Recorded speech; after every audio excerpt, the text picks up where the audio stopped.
দুইটা সিস্টেমে মালাকুল মাউত রূহ কবজ করে। আপনারা যারা আল্লাহওয়ালা, আপনাদের মাথার সামনে এসে সুশ্রী, যত সুন্দর হতে পারে একজন মানুষ, এরকম একজন মানুষের চেহারায় আসবে আপনাদের কাছে, এসে সুগন্ধি পারফিউম মাখা সাদা ধবধবে কাপড় পরে এসে আপনার শিওরে বসবে, এসে খুবই বিনয়ের সাথে ভদ্রতার সাথে বলবে, ইয়া আইয়াতুহান নাফসুল মুতমাইন্না, ইয়া আইয়াতুহান নাফসুল মুতমাইন্না, ইয়া আইয়াতুহান নাফসুত তাইয়্যিবা, হে পবিত্র আত্মা বের হয়ে আয়।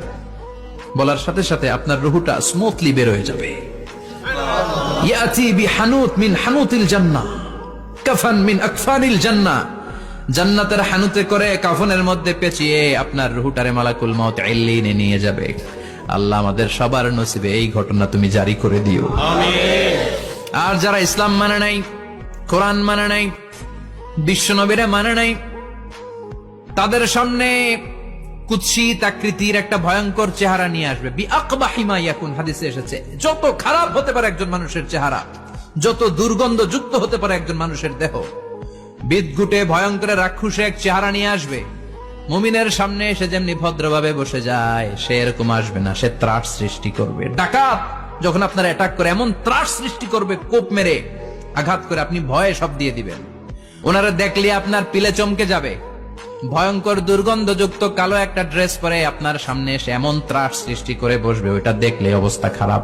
চিৎকার দিয়ে ধমকাবে আর বলবে, ইয়া আইয়াতুহান নাফসুল খাবিসা, হে পাপাত্তা বের হয়ে আয় ইলা গাদাবিল্লাহ, আল্লাহর ক্ষোভ, আল্লাহর রাগের দিকে তুই বের হয়ে আয়। মুমিনের আত্মাটা যেমনি স্মুথলি বের হয়ে এসেছে, কাফেরের আত্মাটা বলার সাথে সাথে বেরোতে চাইবে না।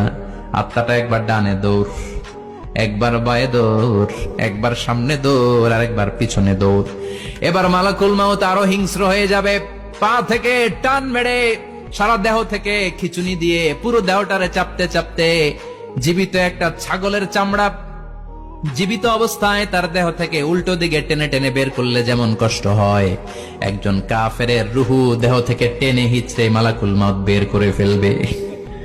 এজন্য আল্লাহর কাছে আমরা চাই, ইমানের পথে অবিচল থেকে আমার মরণ যেন হয়। প্রতিদিন পড়বেন এটা, এটা দোয়া। ইমানের পথে থেকে যেন আমাদের মৃত্যু হয়। পড়েন আমিন।